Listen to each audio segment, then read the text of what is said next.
नए वक्फ एक्ट 2025 के खिलाफ 70 से ज्यादा याचिकाएं दायर हुई थी और भारत की सबसे बड़ी कोर्ट सुप्रीम कोर्ट ने वक्फ कानून के खिलाफ दायर 70 से अधिक याचिकाओं पर सुनवाई करते हुए केंद्र सरकार के वकील सॉलिसिटर जनरल तुषार मेहता से कई सारे तीखे सवाल पूछ लिए।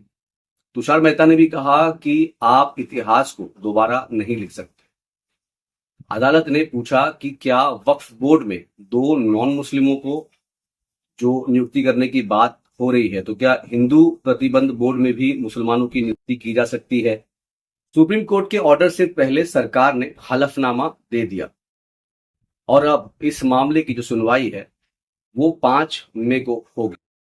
सॉलिसिटर जनरल तुषार मेहता ने इंटरिम स्टे से बचने के लिए कोर्ट को कुछ अश्योरेंस दिए हैं और कहा है कि सेक्शन 9 और सेक्शन 14 के तहत वक्फ बोर्ड या वक्फ काउंसिल में कोई नई अपॉइंटमेंट नहीं होगी।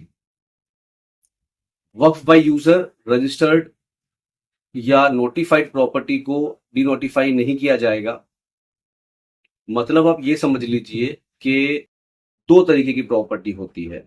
एक वक्फ बाय डीड जिसमें जो है दस्तावेज होते हैं, रजिस्ट्रेशन होता है, तो मतलब उसका तो कोई प्रॉब्लम नहीं, उसका कोई सवाल नहीं क्योंकि उसके पेपर जो है वो मौजूद है। लेकिन जो वक्फ बाय यूजर है, जिसके किसी ने किसी प्रॉपर्टी को, समझ लीजिए कि मस्जिद को किसी ने वक्फ कर दिया था लेकिन उसका कोई रजिस्ट्रेशन नहीं हुआ है, ना ही उसका कोई जो प्रॉपर दस्तावेज डॉक्यूमेंट है वो नहीं है। तो नए कानून के हिसाब से सरकार ने कहा है कि ऐसी प्रॉपर्टी जिसके कोई प्रूफ्स नहीं है, कोई डॉक्यूमेंट नहीं है, तो ऐसी प्रॉपर्टी को वक्फ प्रॉपर्टी नहीं समझा जाएगा। मतलब फिर वो हो गया कि सरकार की प्रॉपर्टी हो गई, तो वो सरकार के अंडर चली जाएगी।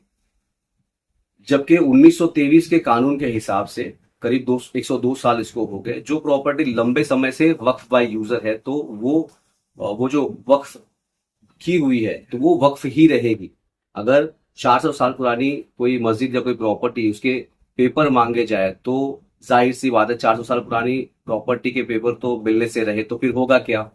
तो अब कलेक्टर साहब क्या करेंगे, बोलेंगे कि भाई इसके कोई पेपर या दस्तावेज या कोई प्रूफ्स नहीं है, और फिर उस प्रॉपर्टी को जो है उठा करके सरकार को दे दिया जाएगा, सरकार को सौंप दिया जाएगा। तो पूरे देश में करीब 8 लाख वक्फ प्रॉपर्टीज है, जिसमें से करीब 4 लाख जो प्रॉपर्टी है वो वक्फ बाय यूजर है।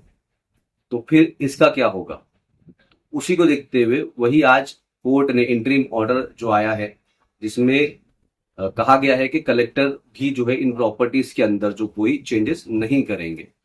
तो आज सरकार ने सुप्रीम कोर्ट को जो अश्योरेंसेस दिए हैं, जो प्रोमिसेस दिए हैं, कोर्ट ने उसको रिकॉर्ड करते हुए कहा है कि इस मामले में इस जो इंटरिम ऑर्डर आया है तो उसकी फिलहाल इंटरिम ऑर्डर दिया गया। अब इस मामले की जो सुनवाई रहेगी वो अगले महीने की यानी कि 5 मई को उसकी सुनवाई होगी। तो जो बिल अभी जो लगा है, जो सामने जो चीजें आई है उसके ऊपर और अलग अलग जो लोग थे जिन्होंने जो इसके ऊपर फाइल किया था कोर्ट में, ऑनरेबल सुप्रीम कोर्ट का जो फैसला जिसके बाद आया है, तो उन लोगों का क्या कुछ इसके ऊपर पूरा कहना है, उनकी मैं वीडियोस आपको दिखाऊंगा। देखिए कैसे जो असदुद्दीन अवैसी और अलग अलग लोग जो है इसके ऊपर किस तरीके से बात कर रहे हैं इस चीज को लेकर के। आज माननीय सर्वोच्च न्यायालय ने आज अंतरिम आदेश पर दोनों पक्ष को सुना और सुनने के बाद जो उन्होंने 2 तरह का अंतरिम आदेश अगले तारीख यानी कि 5 मई तक के लिए दिया है।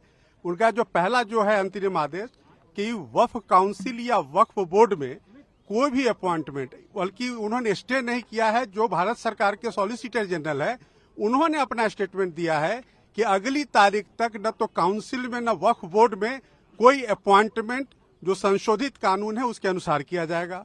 अभी जो सुप्रीम कोर्ट ने तो कह दिया है कि वक्फ बाय यूजर पे सुप्रीम कोर्ट ने 12 में स्टे लगाया है और वक्फ बाय यूजर के डिलीशन पर स्टे लगाया है और साथ ही साथ कोई सेंट्रल वक्फ काउंसिल के बनाने पर स्टे लगाया गया है, स्टेट वक्फ बोर्ड के बनाने पर स्टे लगाया गया है।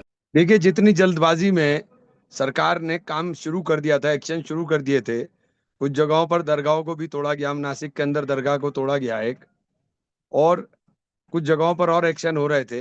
तो यकीनी तौर पे ये फैसला अभी राहत देने वाला है, लेकिन जब तक ये पूरा फैसला ना आ जाए तब तक मुझे नहीं लगता कुछ बहुत ज्यादा वो होगा। अभी तो कम से कम उस दिन तक के लिए तो राहत है। ये बिल पूरी तरह से कॉन्स्टिट्यूशन के खिलाफ है। जो अमेंडमेंट लाए गए थे वो सिर्फ और सिर्फ वक्फ की ज़मीनों को हड़पने के लिए सरकार की एक कोशिश थी, एक साजिश थी। और मुझे खुशी है कि माननीय उच्चतम न्यायालय और माननीय मुख्य न्यायाधीश महोदय इस बात को समझ रहे हैं, और जो उन्होंने पॉइंट्स रखे हैं उससे पता चलता है कि भविष्य में हमें और बेहतर रिलीफ मिलेगी। आज की रिलीफ के लिए माननीय उच्चतम न्यायालय का बहुत शुक्रिया। कम से कम अगले 1-1.5 हफ्ते तक सरकारी तौर पर वक्फ की ज़मीनों को लूटा नहीं जा सकेगा। देखिए, जो पिटीशन में अभी डिमांड थी अभी वो चीज़ तो कवर नहीं हो पाई है, लेकिन फिलहाल जो माननीय सर्वोच्च न्यायालय ने, जो माननीय सुप्रीम कोर्ट ने ऑर्डर किया है, ऑनरेबल सुप्रीम कोर्ट ने, तो हम उससे फिलहाल हमें मुतमईन है। और आने में जो सुनवाई होगी हमारी प्रयास रहेगी, कोशिश रहेगी उन पॉइंट को भी उसके अंदर कवर किया जाए, और जो हमारा मुकम्मल हम जो चाहते हैं उसमें हमें पूरी तरह से रिलीफ मिले।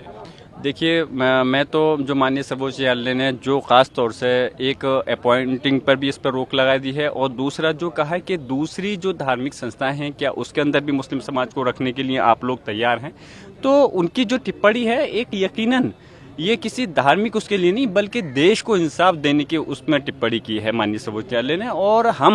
और सिर्फ हमारा समाज नहीं, पूरा देश माननीय सर्वोच्च न्यायालय को इस नज़र से देखता है कि अगर उनके अधिकारों का हनन होगा, उनके इंसाफ नहीं मिल पाएगा, कोई हक तलफी होगी, तो माननीय सर्वोच्च न्यायालय से इंसाफ मिलेगा। इसी उम्मीद के साथ यहाँ पर दरवाज़ा खटखटाते हैं।